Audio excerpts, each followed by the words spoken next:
কর্ণের গলায় হুমকির সুর শুনে টোটিনি বুঝতে পারে যে কর্ণ আবার তাদের কোনো ক্ষতি করতে চাইছে। তাই সে লাট্টুকে পরশুরামের নাম্বারটা ডায়াল করতে বলে। না চাইলেও মায়ের বকুনির চোটে নাম্বারটা ডায়াল করতে বাধ্য হয় লাট্টু।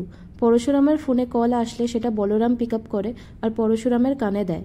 টোটিনি পরশুরামকে রিকোয়েস্ট করে যে তার স্বামীর ওপর হামলা করা হয়েছে, হাসপাতালে সংকটজনক অবস্থায় ভর্তি সে, এর মধ্যে কর্ণ ওদের পরিবারের অনেক বড় ক্ষতি করতে পারে।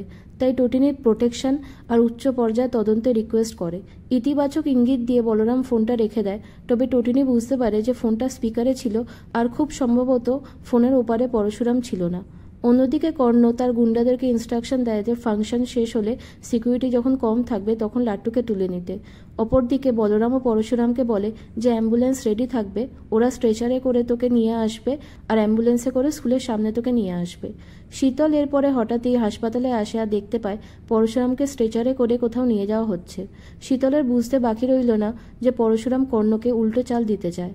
এদিকে স্কুলে প্রোগ্রাম হচ্ছিল, সব স্টুডেন্ট টিচাররা মঞ্চের কাছাকাছি ছিল। এমন সময় কর্ণের দুজন গুন্ডা এসে হাওয়ায় ফায়ারিং করে, যার ফলে আতঙ্কে সবাই এদিক ওদিক ছোটাছুটি করতে থাকে। এই ক্যাওসের মধ্যে তারা লাট্টুকে তুলে নিয়ে যেতে থাকে, কিন্তু হঠাৎই বলরাম তাদের সামনে এসে দাঁড়ায়। বলরাম গুন্ডাগুলোকে আচ্ছা করে ধোলাই করতে থাকে, কিন্তু 4-5 জন মিলে একসাথে বলরামকে ঘিরে ধরায় বলরাম তাদের সাথে আর পেরে ওঠে না।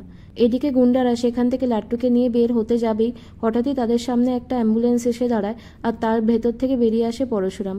কাপা কাপা হাতে পরশুরাম তার চেম্বারটা বের করে গুন্ডাদেরকে শ্যুট করে, ফলে গুন্ডারা ধরাশায়ী হয়ে যায় আর লাট্টুকে ছেড়ে দেয়। লাট্টু দৌড়ে গিয়ে তার সুপারহিরো পায়ের কাছে আসে আর তার সাহসের জন্য সেলুট জানায়, কিন্তু দূর থেকে দাঁড়িয়ে সবটা লক্ষ্য করছিল লাট্টুর বন্ধু অর্চিষ্মান।